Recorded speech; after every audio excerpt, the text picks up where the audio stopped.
அனைவருக்கும் வணக்கம். நான் படித்து ரசித்த கதையை நீங்களும் படித்து கேட்டு மகிழுங்கள். கதை பிடித்திருந்தால் அனைவருக்கும் பகிருங்கள்.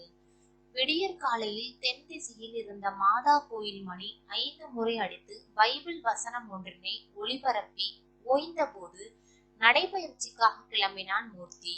அவன் படியிறங்கும் போது அம்மன் கோயில் ஒளிபெருக்கியில் கௌசல்யா சுப்ரஜா என்று எம்.எஸ். சுப்புலட்சுமி குரலில் சுப்ரபாதம் ஒலிக்கத் தொடங்கியது. இருட்டில் நிழல் உருவங்களாக சாலையோரம் சோம்பலாய் நின்றிருந்த புளிய மரங்களை பார்த்தபடி கைவீசி வேகமாக நடக்கத் தொடங்கினான்.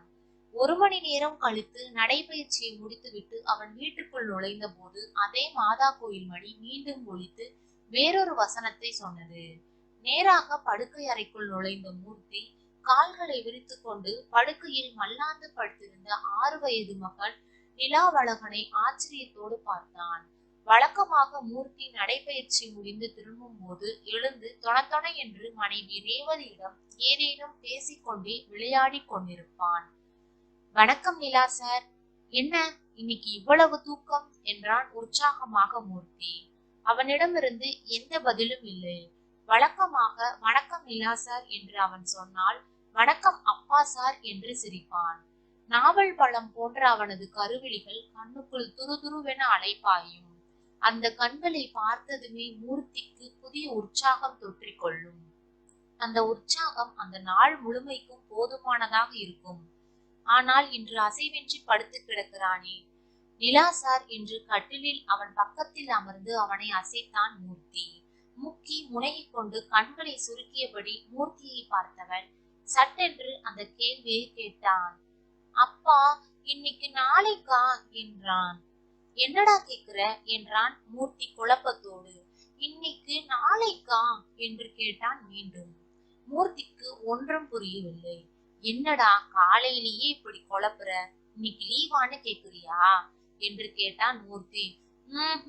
இன்னைக்கு நாளைக்கா என்றான் மீண்டும். மூர்த்திக்கு காலையிலேயே கண்களை இருட்டி கொண்டு வந்தது. வழக்கமாக பெரியவள் யாழினிதான் பாடத்தில் கேள்வி மேல் கேள்வி கேட்டு துடைப்பாள். மூர்த்தியும் எல்லாவற்றுக்கும் சரியாகவே பதில் சொல்வான். ஆனால் இவன் கேட்கும் இந்த கேள்விக்கு என்ன பதில் சொல்வது? இன்னைக்கு வெள்ளிக்கிழமையடா குட்டி என்றான் ஏதேனும் பதில் சொல்ல வேண்டுமே என்று. இன்னைக்கு நாளைக்கா என்று கேட்டான் மீண்டும். அவன் குரலில் பதட்டம் இருந்தது. என்ன பதில் சொல்வதென்றே மூர்த்திக்கு புரியவில்லை. ஏதோ விளையாட்டுக்காக கேட்கிறானோ என்று நினைத்தவனுக்கு அவன் குரலில் இருந்த பதைபதைப்பும் முகத்தில் தெரிந்த குழப்பமும் புதிதாக தெரிந்தது. அப்பா சொல்லுப்பா, இன்னைக்கு நாளைக்கா என்று சினுங்கத் தொடங்கினான். டேய் அழாதே, இரு இரு, நீ என்ன கேக்குறேன்னு புரியலையடா. இன்னைக்கு ஞாயிற்றுக்கிழமையான்னு கேளு, இன்னைக்கு ஸ்கூல் லீவான்னு கேளு, இல்ல இன்னைக்கு மழை வருமானு கேளு, இன்னைக்கு தீபாவளியா பொங்கலான்னு கூட கேளு. ஆமா இல்லைன்னு ஏதாவது பதில் சொல்லலாம். இப்படி கேட்டா நான் என்னடா சொல்றது என்றான் மூர்த்தி. அப்பா சொல்லுப்பா, இன்னைக்கு நாளைக்கா என்றான் மீண்டும். அவனை பார்க்கவே பரிதாபமாக இருந்தது. அவனுக்கு பக்கத்தில் அயர்ந்து தூங்கிக் கொண்டிருந்தாள் யாழினி. அவள் தூங்கு மூஞ்சி. 5வது படிக்கிறாள். அவளது முதுகில் 2 வயிற்று உசுப்பினால் தான் எழுந்து கொள்வாள். சமையலறையில் எதையோ தாளித்துக் கொண்டிருந்த மனைவி ரேவதியை பரிதாபமாக பார்த்தான் மூர்த்தி. அவளிடம் போகலாம் என மெதுவாக எழுந்தவனை எட்டி பிடித்துக் கொண்டான் நிலா. அப்பா சொல்லுப்பா, இன்னைக்கு நாளைக்கா என அழத் தொடங்கினான். டேய், காலையிலேயே டென்ஷன் பண்ணாத, ஒழுங்கா எழுந்து ஸ்கூலுக்கு ரெடியாகு என்று கூறிக்கொண்டே மீண்டும் எழுந்தான். அவனை விடாமல் பிடித்து கொண்டு சத்தமாக அழத் தொடங்கினான் நிலா. மூர்த்திக்கு என்ன செய்வதென்றே தெரியவில்லை. கோபம் தலைக்கு ஏறியது. ஆனால் காலையிலேயே டென்ஷன் ஆகக்கூடாது என்று கோபத்தை அடக்கினான். குழந்தையின் கையில் பலமாக உதறிவிட்டு எழுந்து ரேவதியிடம் போனான். வெங்காயத்தை வதக்கிவிட்டு அதில் நீள நீளமாக வெட்டிய பீன்ஸை போட்டு கிளறிக்கொண்டே அவனை பார்த்தாள் ரேவதி. என்னடி இது, காலங்காத்தால இப்படி லூசு மாதிரி கேக்குறான் என்றான். என்னையும் கேட்டான். எனக்கு தெரியாதுன்னு சொல்லிட்டேன். நீங்க தான் புத்திசாலி அப்பாவாச்சே, பதில சொல்லுங்க என்றாள் நக்கலாக. அவனுக்கு காலையிலேயே தலை கிறுகிறுத்தது. இந்த பையன் இப்படி எப்போதாவது கேட்டு விடுகிறான். பொதுவாகவே யாழினி அடிக்கடி பாடத்தில் கேட்கிற சந்தேகங்களுக்கு சரியான பதிலை சொல்லி அவள் சந்தேகத்தை தீர்த்து வைப்பான் மூர்த்தி. ஆனால் அவன் பாடத்தில் எந்த சந்தேகமும் கேட்பதில்லை. அவன் சந்தேகங்கள் எல்லாமே வேறு மாதிரியாக இருக்கும். நிலாவுல பாட்டி சுடுற வடைய யாரு வாங்குவாப்பா என்று கேட்டாள் யாழினி ஒரு முறை. யாருன்னா அங்க டூர் போறவங்க வாங்குவாங்க என்றான். ஏதாவது பதில் சொல்ல வேண்டுமே என்று சொன்னான். அப்ப நாமளும் டூர் போய் அந்த வடைய வாங்கலாம் வாப்பா என்றான் நிலா. குபீர் என்று சிரித்து விட்டான் மூர்த்தி. இப்பவே அந்த வடை வேணும் என்று அழத் தொடங்கினான். அப்போது அவனை சமாதானப்படுத்துவதற்குள் தலைவலியே வந்துவிட்டது. உப்பு எதுல இருந்து செய்யறாங்கப்பா என்று கேட்டான் ஒரு நாள். கடல் தண்ணீரில் இருந்து எடுக்கிறாங்கடா குட்டி என்றான் மூர்த்தி. அதற்கு பிறகு ஒரு முறை கடற்கரைக்கு போன போது சில துளிகள் கடல் நீரை எடுத்து அவன் வாயில் விட்டான். அவன் முகம் அஷ்ட கோணலாக மாறியது. இவ்ளோ உப்பு இந்த தண்ணியில எப்படி வந்துச்சுப்பா என்று கேட்டான். அது உனக்கு சொன்னா இப்ப புரியாதுடா. கடல் தண்ணியில சோடியம் குளோரைடுன்னு ஒண்ணு இருக்குது அதான் என்றான். ஐயா, நீ தப்பா சொல்ற. ஒரு வாட்டி ஒரு பெரிய கப்பல் நிறைய உப்பு ஏத்திக்கிட்டு கடல்ல வரும்போது அந்த கப்பல் கடல்ல கவுந்து மொத்த உப்பும் இந்த தண்ணியில கரைஞ்சிடுச்சான். அதான் இவ்வளோ உப்பு என்று தன் கைகளையும் கண்களையும் அகலமாக விரித்து கொண்டு சொன்னான். குட்டி பட்டாம்பூச்சி அம்மா பட்டாம்பூச்சியை எப்படிப்பா கண்டுபிடிக்கும் என்று வயல்வெளி நிறைய பறந்து கொண்டிருந்த பட்டாம்பூச்சிகளை பார்த்துவிட்டு கேட்டான் ஒரு முறை. உனக்கு பாடத்தில் ஏதாவது சந்தேகம் இருந்தா கேளுடா குட்டி என்று கேட்டால் அதை பற்றி வாயே திறக்க மாட்டான். எப்போதும் விளையாட்டுதான். யாழினி படித்துக் கொண்டிருந்தால் அவள் புத்தகத்தை பிடுங்கி அவளை சீண்டுவான். அவளது புத்தகம், பென்சில் எதையாவது ஒளித்து வைத்துவிட்டு அவளை அழ வைப்பான். ஏண்டி, நேத்து பிறந்த பையன் அதுகிட்ட போய் அழுதுகிட்டு இருக்கேடி, நீ வெக்கமா இல்ல உனக்கு? கலாட்டா பண்ணா 2 போடு என்பாள் ரேவதி. ஆனால் இவன் தான் யாழினியை அடித்து அழ வைப்பான். டேய், எதுக்கு அவளை அடிக்கிற? நீ பெரிய ஆம்பளைன்னு நினைப்பா உனக்கு? இந்த வீட்லயே எல்லோரையும் விட சின்ன பையன் நீதான், ஞாபகம் வச்சுக்கோ என்பான் மூர்த்தி. அதற்கெல்லாம் அடங்க மாட்டான். வீட்டில் இருந்தால் ஒரே அமர்க்கலம். ஆனால் பள்ளிக்கு போனால் நேர் எதிர். பள்ளியில் யாருடனும் ஒரு வார்த்தை கூட பேசுவதில்லை. மிஸ் கேட்கும் எந்த கேள்விக்கும் பதில் சொல்வதில்லை. வருகை பதிவேடு எடுக்கும் போது நிலாவழகன் என்று பெயர் கூப்பிடும் போது கூட எஸ் மிஸ் சொல்வதில்லை. காலையில் தலையை குனிந்து கொண்டு வகுப்பில் உட்கார்ந்தால் பள்ளி விடுகிற வரை அதே நிலைதானாம். இந்த ஊருக்கு வீடு மாற்றி கொண்டு வந்த பின் பக்கத்தில் இருக்கிற அந்த பள்ளிக்கு அட்மிஷனுக்காக போயிருந்த போது அவர்கள் வைத்த நுழைவுத் தேர்வை யாழினி நன்றாக எழுதினாள். நிலாவும் எழுத்து தேர்வை நன்றாகவே எழுதினான். நல்ல குண்டு குண்டான கையெழுத்து அவனுக்கு. ஆனால் அவர்கள் வாய்மொழியாக கேட்ட கேள்விகள் எதற்கும் இவன் பதில் சொல்லவில்லை. பெயரை கேட்டால் கூட வாயை திறக்கவில்லை. அதனால் இவனுக்கு மட்டும் அட்மிஷன் இல்லை என்று சொல்லிவிட்டார் பள்ளியின் முதல்வர். புதிய ஊர், புதிய பள்ளி, புதிய சூழல், அதனால் கூச்சப்படுகிறான் என்று சமாதானம் சொன்னாள் ரேவதி.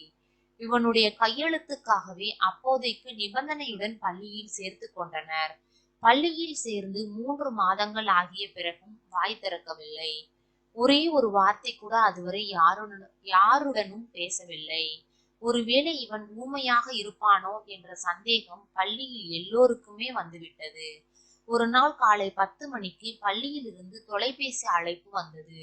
மூர்த்தியை பள்ளிக்கு வர சொன்னார்கள். என்னவோ என பதறிக்கொண்டு ஓடினான். உங்க பையனை கூப்பிட்டுக்கிட்டு போயிடுங்க சார். வாய் பேசாத பசங்களை வச்சுக்கிட்டு நாங்க ஒண்ணும் பண்ண முடியாது. ஊமை பசங்க படிக்கிற ஸ்பெஷல் ஸ்கூல்ல சேர்த்துருங்க என்றார் முதல்வர். அவன் ஊமை இல்ல மேடம், நல்லா பேசுவான். வீட்டுல ஒரே அமர்க்களம் பண்றான் என்றான் மூர்த்தி. அவன் பேசுவான்னு நீங்க தான் சொல்றீங்க. 3 மாசமா எங்க எதிரில ஒரு வார்த்தை கூட பேசல சார். பேரை கேட்டா கூட சொல்ல மாட்டானே, அட்ரஸ் கூட சொல்லலையே என்றார் கோபமாக. பள்ளியில் எதுவும் பேசவில்லை என்றாலும் வீட்டு பாடத்தை ஒழுங்காக எழுதி விடுகிறான். டெஸ்ட் வைத்தாலும் நன்றாகவே எழுதுகிறான். அதையெல்லாம் முதல்வரிடம் சொல்லி மேலும் கொஞ்சம் அவகாசம் கேட்டுவிட்டு வந்தான் மூர்த்தி. இன்னும் 1 மாசம்தான் பார்ப்போம். அதுக்குள்ள வாய் திறந்து பேசலைனா டிசி வாங்கிட்டு போயிருங்க என்றார் கராராக. மூர்த்தியும் தினமும் மாலையில் அலுவலகத்திலிருந்து வந்ததும், இன்னைக்கு ஸ்கூல்ல பேசுனியா? எஸ் மிஸ் சொன்னியா என்று கேட்டான். இன்னைக்கும் ஸ்கூல்ல பேசலையாம்பா என்பாள் யாழினி. எதையெதையோ தொணத்தொணவென பேசும் அவன் பள்ளியை பற்றிய பேச்சை எடுத்தாலே அமைதியாகி விடுவான். அவனை பக்கத்தில் உட்கார வைத்துக் கொண்டு நிறைய கதைகள் சொல்வான் மூர்த்தி. கதை கேட்பது என்றால் அவனுக்கு கொள்ளை ஆசை. கதைகளை சொல்லும் போது பள்ளியில் பேச வேண்டும், எஸ் மிஸ் சொல்ல வேண்டும், எல்லோருடனும் நன்றாக பேச வேண்டும் என்று புத்திசாலித்தனமாக கதையோடு கதையாக சேர்த்து சொல்வான். முகத்தில் ஆர்வம் கொப்பளிக்க கதை கேட்பவன் இந்த நீதி போதனைகளையும் இடைச்செருகல்களையும் கேட்டதும் முகம் மாறி விடுவான். அதற்கு பிறகு கதை கேட்பதில் நாட்டம் இருக்காது. வதங்கி போன கீரை கட்ட போல முகமே மாறிவிடும். அவன் பள்ளியில் பேசுவதே இல்லை என்கிற செய்தி அக்கம் பக்கம் வீடுகளுக்கும் தெரிந்த பிறகு அவனை பேச வைக்க அவர்களும் ஏதேதோ முயற்சி செய்தனர். 5 ஸ்டார் சாக்லேட் வாங்கித்தாரே, உனக்கு குர்குரே வாங்கித்தாரே என்று ஆசை காட்டி புத்தி சொல்ல தொடங்கினர். அதற்கு பிறகு அவனிடம் வேறொரு மாற்றம் நிகழ்ந்தது. பக்கத்து வீட்டு பிள்ளைகளிடம் பேசுவதையும் நிறுத்திவிட்டான். பேசுடா பேசுடா என விளையாடும் போது அந்த பிள்ளைகளும் அவனை நச்சரித்தனர். ஆனால் பேசுவதற்கு பதில் அவர்களிடம் சைகை செய்ய தொடங்கினான். வீட்டிற்கு வெளியாட்கள் யாராவது வந்தால் அவர்கள் இருக்கும்போது வீட்டில் இருப்பவர்களிடம் கூட சைகையில் தான் பேசினான். இதையெல்லாம் பார்த்ததும் மிகுந்த கவலையாகிவிட்டது மூர்த்திக்கும் ரேவதிக்கும்.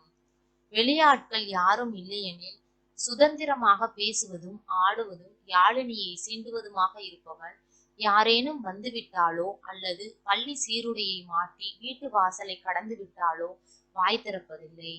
சட்டென்று சுவிட்சை நிறுத்திவிட்ட தொலைக்காட்சியை போல கப் சிப்பென்று அமைதியாகி விடுகிறான். ஒரு கட்டத்தில் பொறுமை இழந்து விட்டனர் பள்ளி ஆசிரியர்கள். நேத்து ஸ்கூலுக்கு இன்ஸ்பெக்டர் வந்தாரு சார். அவர் பசங்க கிட்ட கேள்வி கேட்கும் போது இவங்கிட்ட ஏதாவது கேள்வி கேட்டிருந்தா எங்க ஸ்கூல் பேர் என்ன ஆகுறது என்று கோபமாக கேட்டார் பள்ளி முதல்வர். எனக்கு என்ன பதில் சொல்றதுன்னே தெரியல மேடம். வீட்டுல நல்லாதானே பேசுறான், இங்க மட்டும் ஏன் பேச மாட்டானே புரியலையே என்றான் வருத்தத்தோடு மூர்த்தி. சார், இதை ஆராய்ச்சி பண்றதுக்கெல்லாம் எங்களுக்கு நேரம் இல்லை. நீங்க டிசி வாங்கிட்டு போயிடுங்க என்றார் தயவு தாட்சணியமின்றி. இதுக்காக டிசியை கொடுத்துட்டீங்கன்னா அவனுடைய எதிர்காலமே பாழா போயிடுமே மேடம் என்றான் பதட்டத்தோடு. அதுக்காக நாங்க எதுக்கு சார் ரிஸ்க் எடுக்கணும்? சைக்காலஜி டாக்டர் கிட்ட கூட்டிட்டு போய் கவுன்சிலிங் கொடுங்க என்றார். என்ன மேடம் சொல்றீங்க? இதுக்கு போய் கவுன்சிலிங் போக சொல்றீங்க? இப்ப அவன் 1வது தானே படிக்கிறான். கொஞ்சம் வளர்ந்து புத்தி தெரிஞ்சா தானா பேசிட்டு போறான் என்றான் சமாதானமாக. அது வரைக்கும் எங்களால பொறுமையா இருக்க முடியாது சார் என்றார் கோபமாக. எதுக்கு மேடம் இப்படி அவசரப்படுறீங்க? இப்ப என்ன 10வது பப்ளிக் பரீட்சையா எழுத போறான். இப்பவே பேசணும்னு எதுக்கு அடம் பிடிக்கிறீங்க? கொஞ்சம் பொறுங்க மேடம். பேசலன்னு எல்லாரும் அவனை டார்ச்சர் பண்றதால இப்ப வீட்டுல கூட அதிகம் பேச மாட்டான். இப்படியே அவனை தொந்தரவு பண்ணா பேசுறதையே விட்டுருவானோன்னு எனக்கு பயமா இருக்கு என்றான் படபடப்போடு. சார், அதெல்லாம் உங்க கவலை. வீட்டுல பேசுறவன் இங்க ஏன் சார் பேச மாட்டான்? வீட்டுல பேசுறாங்கன்னு நீங்க தான் சொல்லிட்டு இருக்கீங்க. அவன் இதுவரைக்கும் ஒரே ஒரு வார்த்தை பேசி கூட நாங்க யாரும் பார்க்கல. ஊமை பையனை பொய் சொல்லி சேர்த்துட்டு எங்களை எதுக்கு சார் டென்ஷன் பண்றீங்க என்றார் பிரின்சிபல் கோபத்தோடு. ஐயோ, அவன் ஊமை இல்லை மேடம். அதை நாங்க எப்படித்தான் ப்ரூவ் பண்றது? வேணும்னா அவன் பேசுறத செல்போனில் பதிவு பண்ணி எடுத்துட்டு வந்து காட்டட்டுமா என்றான் இயலாமையோடு. என்ன சார் இது விசித்திரமா பேசுறீங்க? ஒரு ஸ்டூடெண்ட் பேசுறத செல்போன்ல பார்த்து நாங்க நம்பணுமா? எதுக்கு சார் எங்களுக்கு இந்த வேண்டாத தலைவலி? எங்க எதிரில இப்ப 4 வார்த்தை பேச சொல்லுங்க, அதிகமா வேணாம். இப்போதைக்கு அவன் பெயரையாவது சொல்ல சொல்லுங்க என்றார் முடிவாக. அவனை அழைத்து வந்து முதல்வர் முன்னால் நிறுத்தினாள் பள்ளி ஆசிரியை. நிலா, உன் பேரு சொல்லு பிரின்சிபல் மேடம் கிட்ட என்றான் மூர்த்தி. கீழே குனிந்து கொண்டு அமைதியாக நின்றான் அவன். சொல்லுடா குட்டி, நீ நல்ல பையன் தானே. நீ என்ன கேட்டாலும் உனக்கு வாங்கி தரேன். மேடம் கிட்ட பேரு மட்டும் சொல்லு என்று கெஞ்சினான். குனிந்த தலை நிமிரவில்லை. இப்படித்தான் சார் நிக்கிறான் கிளாஸ்ல. அட்டெண்டன்ஸ் எடுக்கும் போது கூட இப்படியே தான் இருக்கான் என்றாள் வகுப்பு ஆசிரியை. டேய், வாய திறந்து பேரை சொல்றா, மானத்தை வாங்காத. இப்ப பேரை சொல்றியா இல்ல 4 அடி வைக்கட்டுமா என்று கத்தினான். அப்போதும் சலனமே இல்லாமல் நின்றான். சார், இப்ப இவனை வீட்டுக்கு கூட்டிட்டு போங்க. இன்னைக்கு வீட்லயே இருக்கட்டும். மெதுவா புத்தி சொல்லுங்க. நாளைக்கு இங்க வந்து எங்க எதிரில பேசட்டும். பேசிட்டானா யாருக்கும் எந்த பிரச்சனையும் இல்லை என்று வீட்டிற்கு அனுப்பி வைத்தார் முதல்வர். மானமே போவது போல இருந்தது மூர்த்திக்கு. பையனை அடிக்கவும் பயமாக இருந்தது. பெரும்பாலும் குழந்தைகளை அடிப்பதில்லை மூர்த்தி. பையனுடைய சேட்டைகள் அளவுக்கு அதிகமாகி போகும் போது மட்டும்தான் அவனை அடிப்பான். அப்படி அடிக்கிற போது அளவே மாட்டான். அவன் வாயை மூடிக்கொண்டு அமைதியாகவே நிற்பான். அடி வாங்கி கொண்டு சலனமே இல்லாமல் அவன் நிற்பதை பார்த்து கோபம் தலைக்கேற சில நேரங்களில் கை, கால், முதுகு என சரமாரியாக விளாசி விடுவான். அப்போதும் கூட அழவே மாட்டான். இந்த வயதில் இத்தனை பிடிவாதமா என மேலும் மேலும் கோபம் தலைக்கேற ஆத்திரத்தில் மேலும் 4-5 அடிகள் விழுந்தன ஒரு நாள். அப்போது கூட வாயை திறந்து அழவில்லை. ஆனால் நின்றபடியே துணியோடு உச்சா போய்விட்டான். 6 வயது குழந்தைக்கு அளவே கூடாது என்று இவ்வளவு பிடிவாதம் இருந்தால் மூர்த்திக்கு எவ்வளவு பிடிவாதம் இருக்கும். அவனை அள வைக்காமல் விடக்கூடாது என்று ஒரு நாள் கம்பெடுத்து கண்மண் தெரியாமல் அடித்தான். அப்போது கூட அழாமல் முகத்தில் எந்த சலனமும் இல்லாமல் நின்றான். அதை பார்த்து பொறுக்க முடியாத ரேவதி ஓடி வந்து அவனை தூக்கி அணைத்து கொண்டு கதறி அழுதாள். கம்பை வீசி எறிந்துவிட்டு சோபாவில் உட்கார்ந்து மூர்த்திக்கு மார்பு படபடவென அடித்துக் கொள்ள கண்கள் கலங்கி விட்டன. தனது மிருகத்தனத்திற்காக தன்னையே நொந்து கொண்டான். மூர்த்தி அடித்தால் அப்படி அசையாமல் நிற்கிறவன் ரேவதி அடித்தால் மட்டும் ஓவென அழுது ஆர்ப்பாட்டம் செய்வான். அவள் கம்பை எடுத்தால் அடிப்பதற்கு முன்பாகவே அழுவான். இது மேலும் அதிர்ச்சியாக இருந்தது மூர்த்திக்கு. எந்த தாயும் தன் குழந்தையை பலம் கொண்டு அடித்து விடுவதில்லை. பெரும்பாலும் தாய்மார்கள் குழந்தைகளை மிரட்டுவதற்காக சும்மாதான் அடிக்கிறார்கள். அதிலும் ரேவதிக்கு நிலா மீது உயிர். அடிப்பதாக பாவனைதான் செய்வாள். அதற்கு அழுது ஆர்ப்பாட்டம் செய்கிறவன் பலம் கொண்ட மட்டும் மூர்த்தி அடித்தாலும் கூட சலனம் இல்லாமல் நிற்கிறான். விளங்கிக் கொள்ளவே முடியாத புதிராக இருந்தது மூர்த்திக்கு. அன்று பள்ளியிலிருந்து நிலாவை வீட்டுக்கு அழைத்து வந்த மூர்த்தி அவனிடம் எவ்வளவோ கெஞ்சி பார்த்தான்.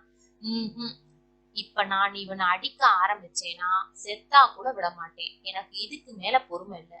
நீ எப்படி சொல்லுவியோ எனக்கு தெரியாது. நான் சாயந்தரமா திரும்பி வரும்போது ஸ்கூல்ல பேசுறேன்னு இவன் சொல்லணும். இல்லைனா நான் மிருகமா மாறிடுவேன் என்று கத்திவிட்டு அலுவலகம் போய்விட்டான்.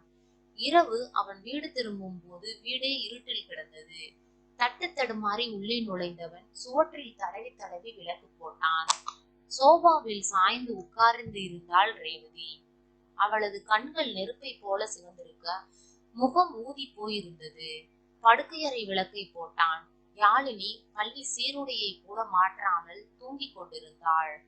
அவளுக்கு பக்கத்தில் மல்லாந்து படுத்திருந்த நிலாவின் மார்பு கொடு மெதுவாக ஏறி இறங்கிக் கொண்டிருந்தது. திடீரென அவன் உடல் தூக்கி போட ஒரு நீளமான விசும்பல் எழுந்து அடங்கியது. அதிர்ச்சியோடு அவன் முகத்தை உற்று பார்த்தான். அதிர்ந்து போனான். கூரான அவனது சின்ன மூக்கிற்கு கீழே அளவான நிலா துண்டு போன்ற அந்த சிவப்பு உதடுகளில் ஏதோ வித்தியாசம் தெரிந்தது. நெருங்கி போய் குனிந்து பார்த்தான். கீழ் உதட்டில் உதட்டு சிவப்பை விட சிவப்பாய் ஒரு பொன். ஏய் ரேவதி, என்ன இது என்று கத்தினான். நான் தான் வாய் மேல சூடு வச்சேன் என்று சொல்லிவிட்டு குனிந்து மடியில் முகம் புதைத்து கொண்டு குலுங்கினாள். நீ என்ன பொம்பளையா பேயாடி? குழந்தை வாயில சூடு வைக்கிறது உனக்கு புத்தி இல்ல? பைத்தியம் முடிச்சிருச்சா என்று கத்தினான். என்னை என்ன பண்ண சொல்றீங்க? நானும் எவ்வளவு பொறுமையா சொல்லி பார்த்தேன். மத்தியானம் வரைக்கும் வெளியில வெயில்ல கூட நிக்க வச்சேன். பேசுறான்னு கெஞ்சி கூட பார்த்துட்டேன். வாய திறக்கல. எவ்வளவுதான் பொறுமையா இருக்கிறது? அதான் என்னையும் மீறி வாயில சூடு வச்சேன். அப்ப கூட பேசுறேன்னு சொல்ல மாட்டானே என்று விசும்பினாள். பேசாதே பேசாதே என்று போராடுகிற பெற்றோர்களுக்கு இடையில் பேசு பேசு என்று போராடுகிற இவர்களின் போராட்டத்தை நினைத்து மூர்த்திக்கு தலையே சுற்றியது. இரவு யாருடனும் பேசிக்கொள்ளாமல் எதுவும் சாப்பிடாமலே படுத்துக் கொண்டனர். இரவெல்லாம் தூக்கமே வரவில்லை மூர்த்திக்கு. குழந்தையின் முதுகை தடவி கொண்டே இருந்தான். பள்ளி முதல்வரை நினைத்ததும் ஆத்திரமாக வந்தது. காலையில் நேராக பள்ளிக்கு போனான். இதோ பாருங்க மேடம், பேசலன்னு என் பையனோட சேர்த்து எங்களையும் டார்ச்சர் பண்றீங்க நீங்க. இப்ப அவன் உடனே பேசி இந்த நாட்டுக்கு இன்னொரு வாட்டி சுதந்திரமா வாங்கி கொடுக்க போறான். அவனுக்கு புத்தி தெரிஞ்சா அவனே பேசுவான். குழந்தைங்க எல்லோரும் ஒரே மாதிரியாக இருப்பாங்க. டீச்சர் எதுக்கு சைக்காலஜி படிக்கிறாங்க? அவங்கதான் இது மாதிரி குழந்தைங்க கிட்ட பக்குவமா சொல்லி பேச வைக்கணும். இவ்வளவு ஃபீஸ் மட்டும் கராரா வாங்குறீங்களே எதுக்கு? இதுல உங்களுக்கு பொறுப்பே இல்லையா? இதுக்கு மேலையும் பேசலன்னு டார்ச்சர் பண்ணீங்கன்னா ஸ்கூல் மேல கேஸ் போட்டு உங்களை கோர்ட்ல நிக்க வைப்பேன். இனிமேலும் டிசி கொடுத்துருவேன்னு மிரட்டினீங்கன்னா கோர்ட்ல பாத்துக்கலாம் என்று கத்தினான். அவன் கத்தியதை பார்த்ததும் ஆடி போய்விட்டார் பிரின்சிபல். ஒட்டுமொத்த ஆசிரியர்களும் அரண்டு போய்விட்டனர். சார், உங்க பையனோட நல்லதுக்கு தானே சொல்றோம் என்று சமாதானமாக பேசினார் முதல்வர். அதுக்குதான் மேடம் நானும் சொல்றேன், கோணையா வளர்ற செடிய நேரா வளர்க்கிறோம்னு சொல்லி ஒரேடியா நிமித்தி உடைச்சிடாதீங்க.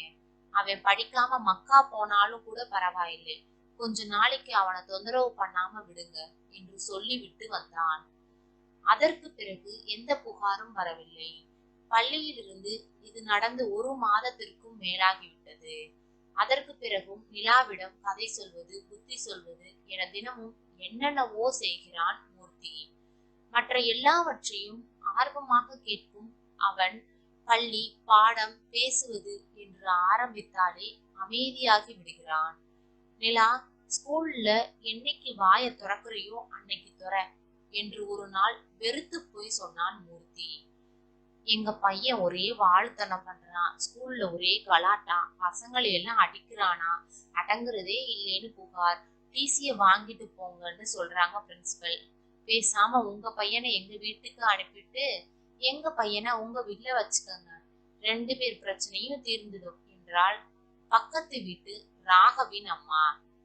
சார், அமைதியா இருக்கிற பசங்களுக்குள்ளதான் சார் ஏகப்பட்ட திறமை இருக்கும். இந்த வயசுல இவ்வளவு பிடிவாதமா இருக்கிற இந்த மாதிரி பசங்க தான் சார் பின்னால பெரிய ஆளா வருவாங்க என்றார் மூர்த்தியின் அலுவலகத்தில் பணிபுரியும் சுந்தரம். வீட்டில் மரவேலை செய்த ஆசாரி வீசிய வகை வகையான துண்டு துண்டு மரக்கட்டைகளையும் பிளைவுட் துண்டுகளையும் வைத்து லாரியை போல, வீடுகளை போல, கருவிகளை போல, படிகளை போல அடுக்கி வைத்து விளையாடுவான். எங்கே எந்த படத்தை பார்த்தாலும் உடனே வரைய தொடங்கி விடுவான். ஆனால் பள்ளியில் பேச மாட்டான். இரவும் பகலும் மூர்த்திக்கு இதே கவலைதான். பள்ளியில் இருந்து இதை பற்றி புகார் வருவது தற்காலிகமாக நின்றுவிட்டாலும் மீண்டும் அவர்கள் பிரச்சனையை கிளப்பினால் என்ன செய்வது? உண்மையிலேயே இதற்கெல்லாம் நீதிமன்றத்துக்கு போக முடியுமா? அன்றைக்கு கோபத்தில் அப்படி கத்திவிட்டு வந்தாலும் அது சாத்தியமாகுமா என்று அவனுக்கு குழப்பமாக இருந்தது. பள்ளியில் மட்டுமல்ல, உறவினர்கள், நண்பர்கள் யாராவது வீட்டுக்கு வந்தால் கூட அவர்களிடம் எதுவும் பேசுவதில்லை. பெயரை கேட்டாலும் கூட சொல்வதில்லை. நிலாவழகன் என அருமையான பெயர் வைத்துள்ளதாக நண்பர்கள் எல்லாம் மூர்த்தியை புகழ்ந்தனர்.